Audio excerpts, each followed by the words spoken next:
안녕하세요. 자, 국어 영역의 석태훈 선생입니다.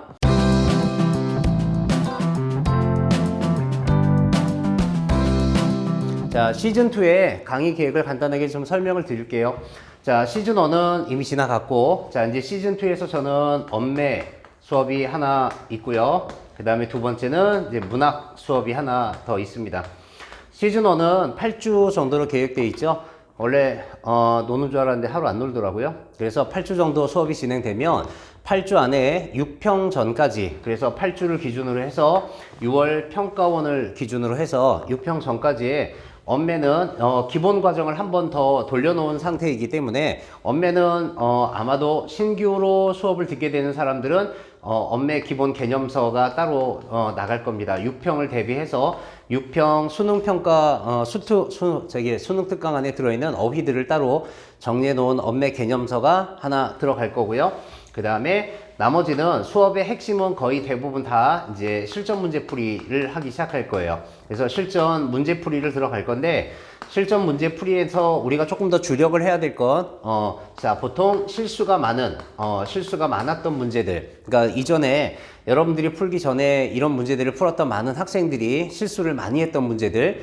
자, 그 다음에 실수가 많았던 문제들은 거의 대부분 약간 어려운 문제겠죠. 꼼수가 숨어져 있는 문제들. 그 다음에 중세국어. 자, 그 다음에 자, 나머지는 독서 형태로 되어 있는 독서 복합 형태. 자, 독서 형태로 되어 있는 자, 두 문제 35, 36이겠죠. 그래서 전체적으로 모의고사 형태로, 미니 모의고사 형태로 시험을 보고 자료도 매 시간 나갈 거예요. 그래서 실수가 많았던 문제들과 중세문법과 독서 형태의 문제를 중심으로 해서 난이도가 좀 높은 고난이도 문제들, 이제 실제 시험장에서 틀리면 안 되는 문제들이겠죠. 그러니까 우리의 목표가 언매를 하나 틀리고 두 개 틀리고 하는 게 우리의 목표가 아니라 다 맞는 게 우리의 목표이기 때문에 그래서 자, 실전 문제 풀이를 나갈 거고요. 이거는 이제 문법. 그 다음에 매체 파트에서는 자, 우리가 실수가 좀 많거나 아니면 시간 세이브가 좀 안 되는 사람들, 일반적으로 문제를 풀다가 보면 문법 쪽에서 시간이 약간 딜레이가 생기기 시작하면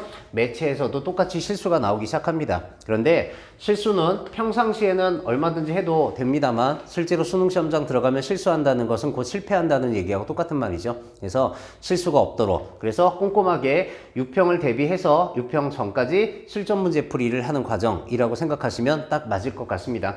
자, 그래서 실전 문제 풀이도 무조건 모든 문제가 다 좋지는 않죠.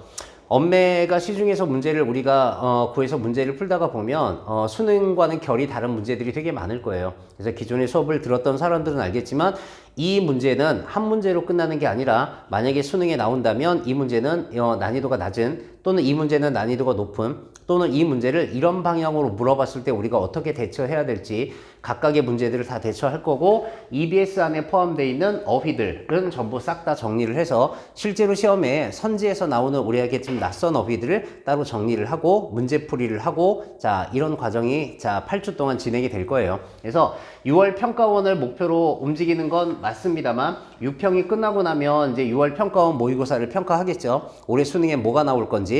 그래서 6평 이후에는 자, 올해 수능에 나올 수 있을 만한 영역을 예측하고 그쪽 파트의 문제를 집중타로 연습을 시켜드릴 거예요. 그래서 자, 언어와 매체에서 우리 시즌1 때 이어서 가는 수업이니까 시즌1을 들었던 학생들도 당연히 이어가는 개념일 거고, 시즌2에서 만약에 처음 들어오는 학생이라면 기본 강좌는 아닙니다. 기본 강좌는 아니지만 자, 한 땀 한 땀 문제를 풀면서 내가 뭘 알고 있는 지식들을 어떻게 처리해야 될지에 관한 수업이니까 들어두시면 도움이 되지 않을까 싶습니다.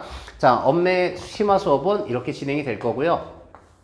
문학 파트는 6월 평가원까지 일단 EBS에 나와 있는 작품 중에서 자, 고난이도 작품들을 한번 정리할 겁니다. 그래서 EBS에 들어있는 작품 중에서 선별해서 자, 문제를 세팅도 한번 해서 자, 이것을 만들어 놓을 거고요.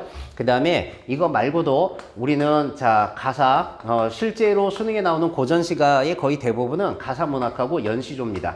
그래서 자, 시즌1 때 가사를 한번 나눠준 적이 있습니다만 연시조하고 가사 중에서 이제 좀 더 중요한 작품들을 선별해서 한 땀 한 땀 내용을 조금 정리할 거예요. 이 파트는 내용을 정리를 할 거고, 가사와 연시조 파트를 정리할 거고요. 그 다음에 자 난이도가 높은 거 현대소설하고 고전소설 같은 경우에는 자 고전소설은 읽는 법을 위주로 그 다음에 현대소설은 좀 낯선 작품들 그러니까 우리가 좀 까다롭게 느껴질 만한 작품이죠. 의외로 EBS 안에 들어있는 작품의 난이도가 생각보다 높지 않습니다. 그래서 이쪽은 전반적으로는 고난이도 문학을 자 고난이도 문학을 실전 문제풀이로 넘어간다. 자 그래서 각각 시험장에서 우리가 어떻게 문제를 풀어야 하는지 그리고 각각의 선지들을 어떻게 대처해야 되는지에 관해서 조금 더 고난이도 문제 위주로 자 8주를 넘어간다 라고 생각하시면 되고 역시 마찬가지로 6월 평가원이 끝나고 나면 올해 수능에 어떤 작품이 나올 가능성이 높은지 또는 어떤 스타일로 그 이전의 수능에 비해서 뭐가 달라졌는지를 미리 생각해 보고 새로운 방향으로 세팅을 해서 남은 2주 정도를 또 마무리할 생각입니다. 자 그래서 자 엄매하고 문학 자 이거 말고도 이제 우리 여러분들 다른 선생님들이 하시는 독서도 있고 다 있겠지만 국어는 휘발성이 되게 강한 과목이에요. 그래서 공부를 하다가 손을 떼면 다시 원래대로 되돌아가는 성향이 되게 많기 때문에 많은 시간을 투자하지 않더라도 꼼꼼하게 차곡차곡 쌓아 올리는 과정이 되게 많이 필요하고 그냥 모의고사가 이투스 모의고사 학기 초에는 조금 무난하게 나오지만 점점 뒤로 갈수록 난이도가 높아질 것이기 때문에 이제 8월달 9월달쯤 돼서 3학기가 됐는데 갑자기 무너지는 것 같은 느낌이 들지 않도록 1, 2학기를 조금 튼튼하게 잘 다져둘 필요가 있지 않겠나 하는 생각이 좀 듭니다. 자 그래서 자 조금 더 수업 참여도를 많이 높이시고요. 전체적으로는 제한된 시간 안에 더 많은 자료들과 더 많은 문제들 그리고 실전에서 써먹을 수 있는 방식에 대한 연구를 하는 그런 수업이다 라고 생각하시면 딱 맞을 것 같습니다. 자 수업 시간에 뵙도록 하죠.